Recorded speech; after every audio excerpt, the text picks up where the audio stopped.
Bom dia, gente. 8h pouco da manhã, perto de 0 grau. Estou aqui hoje na cidade de Freising, na região de Munique. E eu estou na frente da prefeitura aqui da cidade.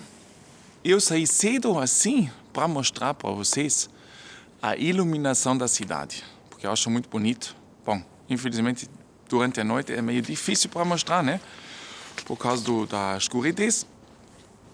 Mas saí cedinho para mostrar para vocês. Infelizmente, o centro da cidade toda está em construção. Quer dizer, tem muita obra aqui. Mas mesmo assim eu vou passar no meio para mostrar para vocês. Bom, são perto de 0 grau, né? E olha aqui, árvore de Natal, etc. Bom, vocês sabem que atualmente nós estamos na maior confusão no mundo e também na Europa. E, na verdade, a gente não sabe mais o que fazer. E, na verdade, também não se sabe mais o que é melhor. Fazer dívidas ou deixar de fazer dívidas. Isso também conta para os governos europeus. Tá? Por quê?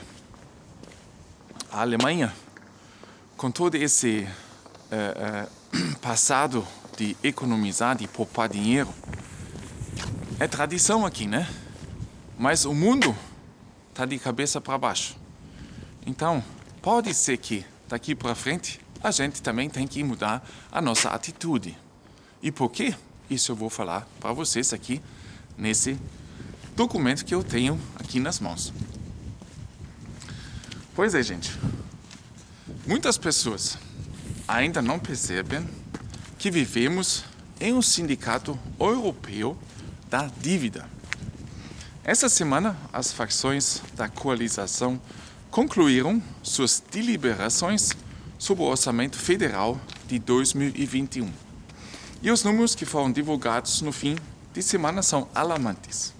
Segundo eles, o ministro das Finanças, Olaf Scholz, planeja aumentar a nova dívida em 160 bilhões de euros, em comparação aos 96 bilhões de euros anteriores. Uns meses atrás ele falou em 96, né? Semanas atrás até. E isso agora já mudou para 160 bilhões. Temos que nos preocupar com o aumento das dívidas?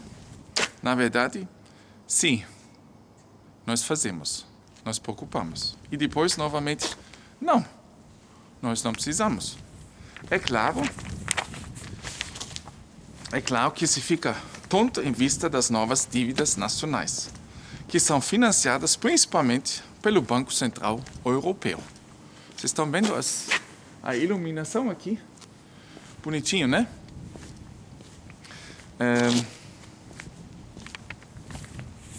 Mais dinheiro está sendo impresso, muito mais dinheiro. E o ministro federal de Finanças pode se dar ao luxo de se endividar sem juros. No passado, a estabilidade teria sido usada para argumentar que toda vez que há um tal excesso de dinheiro, em algum momento há inflação. Você já pode ver os rostos preocupados dos professores de economia que afirmam que as dívidas terão que ser pagas algum dia. Mas o paradoxo da dívida nacional de hoje é que ela não está sendo paga. E o que é pior, todas as dívidas que a Alemanha não faz são feitas pela União Europeia ou outro Estado-membro. A única pergunta é: quem está fazendo a dívida e lucrando com ela? Os benefícios sociais de um são as dívidas de outro. Quem é que você quer ser nessa distribuição de papéis? Naturalmente, durante décadas, preguei o oposto, estabilidade e austeridade. Mas quando a situação muda, o raciocínio também deve mudar.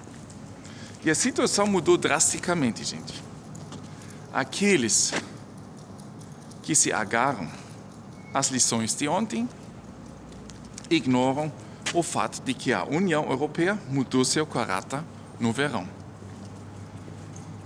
Pela primeira vez, existe agora um governo central com receita, dívida e despesas centralizados. O pacote Corona da União Europeia totaliza 1,8 trilhões de euros.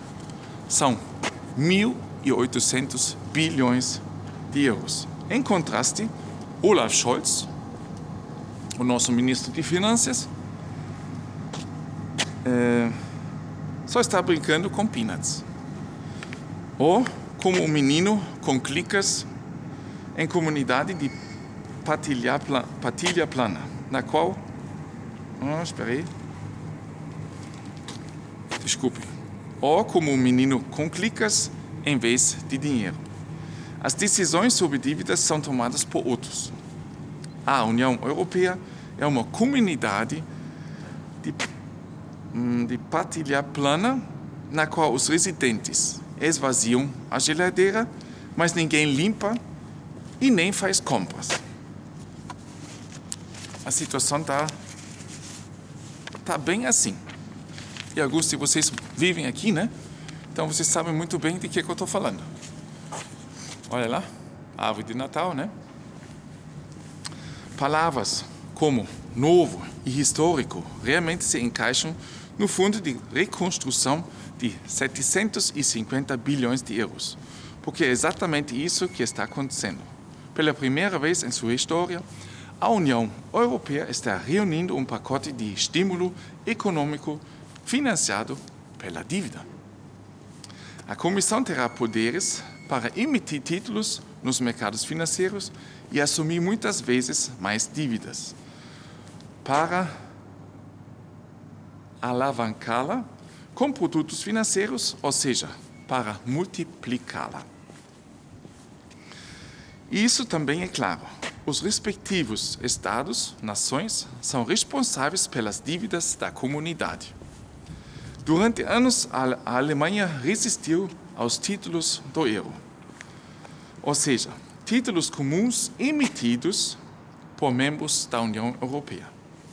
Agora, esses títulos estão aqui, mesmo que não sejam chamados assim.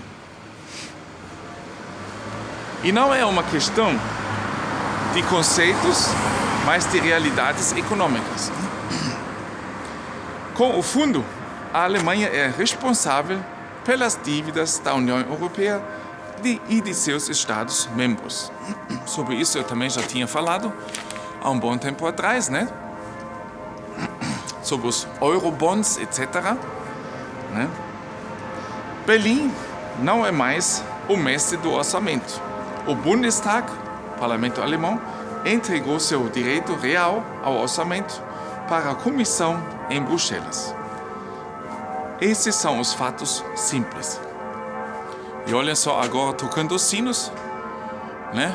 A gente até pode, lendo isso aqui, a Europa afundando e tocando os sinos das igrejas, né? Mais ou menos assim. Agora, a dívida e os benefícios variam um pouco em toda a União Europeia. Um exemplo. No verão passado... Hey! Na, du bist ja süß. Olha só, gente. Que amor, né? Ai, hallo. Hallo. Der ist ja süß. Könnten Sie bitte einfach den Hund in Ruhe lassen? Ach so, Entschuldigung. Ja. Er hat mich ja angestrahlt. Ja, Entschuldigung. Ja, alles gut? Guck mal. Tem pessoas assim também que não gostam que a gente dá um carinho pro cachorro, né? Infelizmente, o cachorro tem o azar de ter um dono desse, né? Mas tudo bem, a gente aceita, né? Um exemplo. No verão passado, antes da Corona, os franceses simplesmente derrubaram o aumento na idade de aposentadoria, de 62 para 64 anos. exigido pelo presidente Emmanuel Macron. Foram os protestos do colete amarelo. Mas a Alemanha, há muito tempo, aumentou a idade de aposentadoria para 67 anos, com o resultado de que, na França, 15% da produção econômica vai para a aposentadoria, enquanto na Alemanha é de apenas 10%.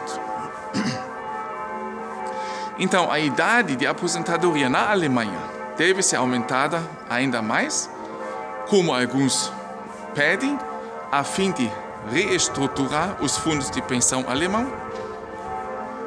Boa ideia, mas de fato os fundos da União Europeia são usados para equilibrar as dívidas entre os Estados-membros de qualquer maneira, ou vice-versa.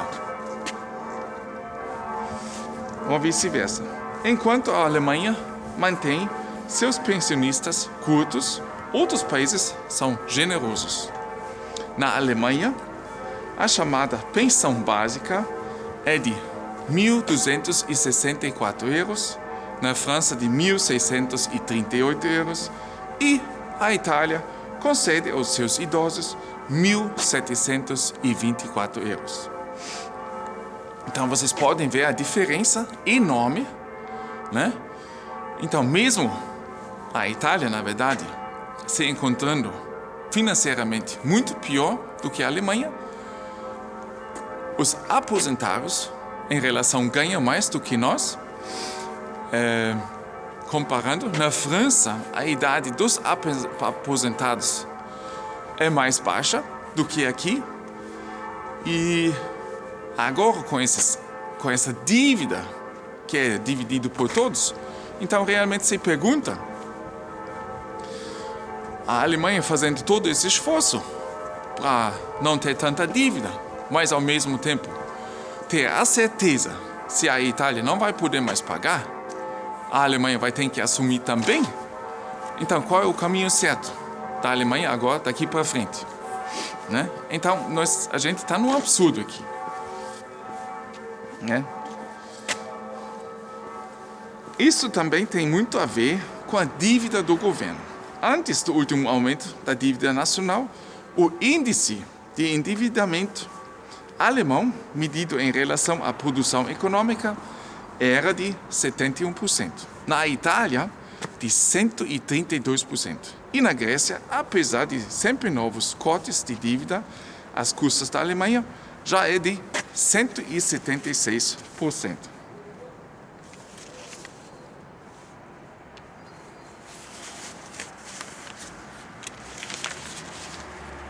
Em troca, os estudantes em Atenas recebem 3 refeições diárias gratuitamente nas refeições, enquanto os estudantes alemães pagam por elas. Os alemães trabalham arduamente e engordam seu Estado. Os franceses e os italianos, por outro lado, mantêm o Estado curto e conseguem o que é possível. A riqueza líquida média per capita, isso é, após dedução das dívidas, na Alemanha é de apenas 51.400 euros, na Itália 163 mil euros. Certamente existem algumas dúvidas sobre esses números. Portanto, se uma família italiana é realmente 3 vezes mais rica do que uma família alemã, pode ser questionável. Mas não é de forma alguma mais pobre. Em qualquer caso, as pessoas na Itália tendem a ser ricas e o Estado comparativamente pobre. Enquanto na Alemanha o Estado tem que ser financiado por cidadãos mais pobres. Esse contexto... agora estamos aqui na rua. Gente, deixa eu ver se eu vou entrar na próxima ruazinha.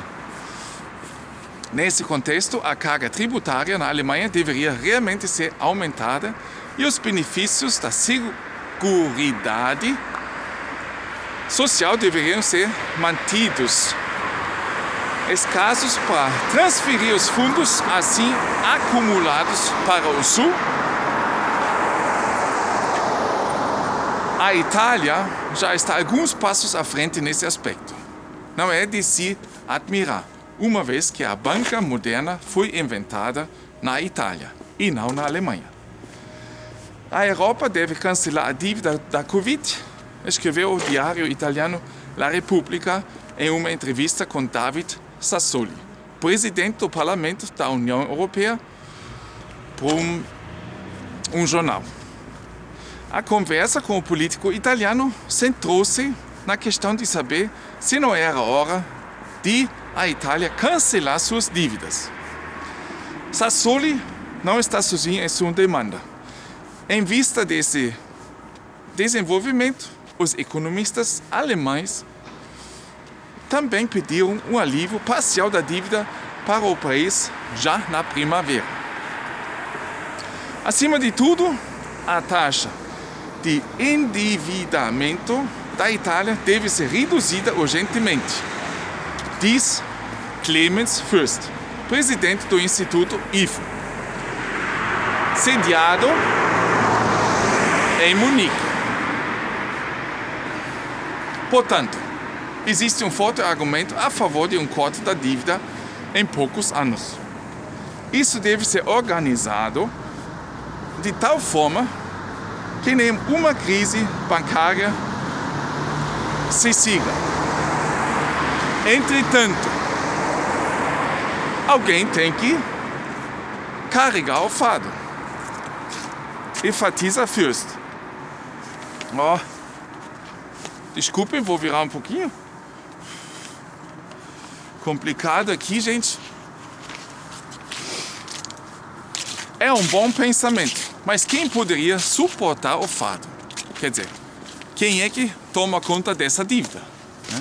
Porque se a Itália não paga mais a dívida, quem é que vai assumir, né, gente? Um voluntário em algum lugar à vista, um grande amigo e patrono da Itália? Eu não vejo, né?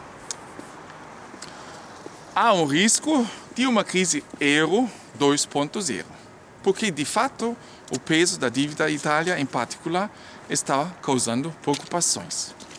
Esse ano, ele passará de cerca de 135% para 158,9% do produto interno bruto, o PIB. De acordo com o Tratado de Maastricht, 60% é o limite superior. Eu preciso olhar um pouquinho, porque aqui também antes tinha a obrigação de usar máscaras. Se bem que eu estava praticamente sozinho, né? Mas tem aquele alemão que, quando é a regra, tanto faz. Se eu estou sozinho, ele usa, né? Tanto faz. Ele exige dos outros também. Então a gente tem que observar isso também, né?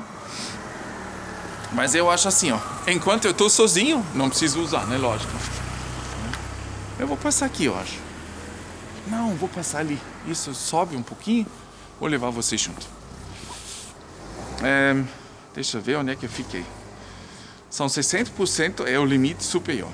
Isso poderia muito bem desencadear uma nova crise de dívida soberana com a que ocorreu entre 2010 e 2012. O aumento da dívida é perigoso porque há um medo crescente entre os investidores de que os encargos não sejam sustentáveis a longo prazo. Claro, cada vez mais com essa dívida, o pessoal que quer investir tem cada vez mais segurança que as regras que tem agora, daqui a 2, 3 anos não vai ter mais as mesmas regras, né? Para o investimento. Então isso tudo pode mudar, isso faz com que o pessoal tenha medo de investir e talvez até deixe de investir. Então é uma roda, né, gente? É muito perigoso. Parece confuso, mas tem uma explicação simples. Qualquer pessoa com tanta dívida precisa de ajuda. Respeitosamente, é preciso reconhecer isso. Muito bem, Itália. A questão é apenas quem pagará, caso o grande patrono não exista, afinal de contas. Mas um corte na dívida da Itália não seria mais do que uma admissão de que a Itália não está mais pagando suas dívidas ao Banco Central Europeu ou ao Deutsche Bank, o banco alemão. Um corte da dívida italiana não seria, portanto, nada mais do que um enriquecimento em grandes... Enriquecimento não. Um empobrecimento em grande escala da Alemanha. Claro, né? Porque os investidores alemães, bancos, etc., governo, vão perder muito dinheiro. A Itália teria, então, consumido, mas não pago. Mas se outros países do euro estão incorrendo em dívidas desinibidas para financiar programas sociais, porque a Alemanha tem que enviar seus telhadores na colina aos 70 anos, manter os aposentados curtos e colocar freios em suas dívidas? Essa é a grande pergunta, né? Uns se fala de cortar as dívidas, né? E escapam dessa, e os outros sofrem porque o governo cada vez exige mais deles. Trabalhar mais tempo na vida, né? Até 67, mas já se fala de 70 anos, e ganhar menos aposentadoria, enquanto os outros estão numa boa. Então a grande questão é essa, né? Com essa mudança de Alemanha, os países nortes, assumir as dívidas dos países do sul. Então, como agora pode passar daqui para frente? Qual é o jeito? Né? O que devia fazer?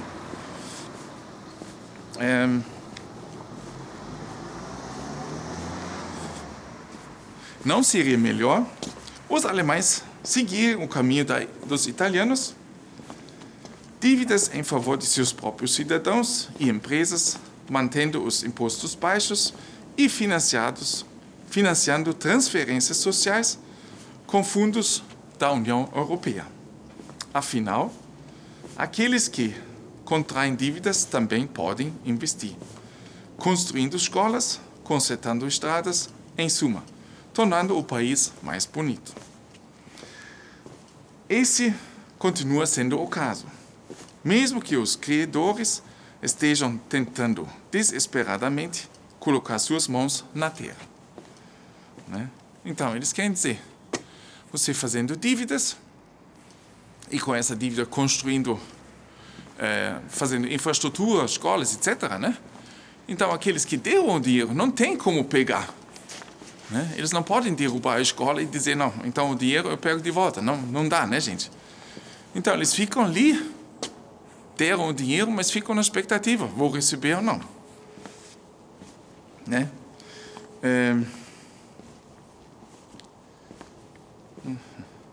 Ninguém pode simplesmente levar uma nova escola construída sob dívidas. Ela está lá, por enquanto, e o credor olha através do buraco da fechadura. Exatamente, ele fica na expectativa, né? E os aposentados que se aposentam aos 62 anos não retornarão ao trabalho aos 70. Eu vou subir mais um pouquinho aqui. Quem quer que contraía dívidas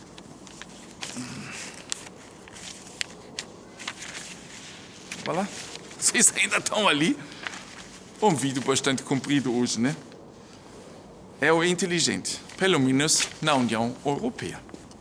Ele torna sua vida mais bela e faz com que outros pagam por ela. Então, qual seria o argumento contra a Alemanha seguir o caminho italiano? É evidente que a Alemanha, juntamente com a Holanda, Finlândia e a Suécia, é a âncora de estabilidade da União Europeia. Nem podem ajudar os tratados da União Europeia, não precisam ser cancelados ou renegociados. Eles morrem pela morte fria da inobservância. Aqueles que não cumprem com eles não serão punidos. Somente aqueles que os guardam pagam a conta. Então é bem isso, né, gente? Aqui, quem tem dívida não é punido se ele não pagar. E aquele que sempre guarda, poupa, esse, vai pagar a conta. Né? É mais ou menos que aqui, no futuro, também vai acontecer com o povo. Porque o governo sai gastando bilhões de euros e uma hora dessa, ele vai pegar o dinheiro do contribuinte, vai aumentar os impostos, etc. Baixar a aposentadoria, etc. Né? E o último a cumpri-la é o mais estúpido. Nesse caso, a Alemanha e os outros países que insistem na estabilidade, que assim se tornam pagadores das dívidas dos outros. Contrair dívidas é, portanto, uma expressão de sabedoria política e previsão. Uma coisa é clara, ao longo prazo, esta solução fictícia significa o fim da União Monetária e, portanto, possivelmente também da União Europeia. As dívidas da União não seriam mais financeiramente viáveis. A confiança na moeda logo se perderia. Qualquer um que tivesse euros os trocaria em dólares, euro, Bitcoin, moeda suíço ou mesmo em moeda chinesa, que aparece no horizonte. O euro desvalorizaria, os cidadãos da Europa se empobreceriam, meu Deus, que palavra difícil, seus produtos seriam vendidos, seus serviços sociais não seriam mais acessíveis.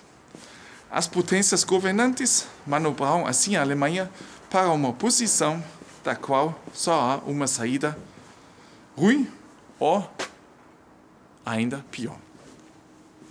Se a Alemanha, e isso também se aplica aos Países Baixos e outros países menores, em sua maioria nórdicos, permanecer com uma política financeira meio ordenada e prestar atenção à viabilidade financeira de seus orçamentos estaduais e sociais, seus cidadãos serão os perdedores, que pagarão altos impostos e contribuições à seguridade social e se empobreceram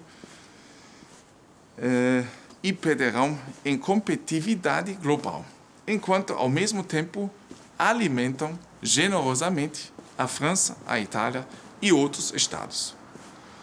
Ou então, o euro e talvez até mesmo a União Europeia se desfaçam porque a Alemanha está abandonando os títulos do euro, o esquema de responsabilidade conjunta e o orçamento comum. Gente, isso foi muito comprido, né?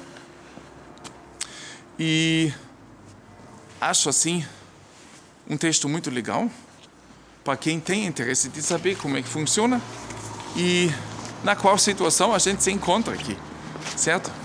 Então, realmente é complicado. A situação é complicadíssima. Muitos de vocês, ou alguns de vocês, vão dizer, não, os italianos também não têm culpa. É um outro sistema. Claro que sempre foi, né? Mas com a unificação europeia, muitos países com uma economia diferentes se juntaram e agora vem surgindo os problemas, né? Há mais tempo e, pois, gente, é isso aí.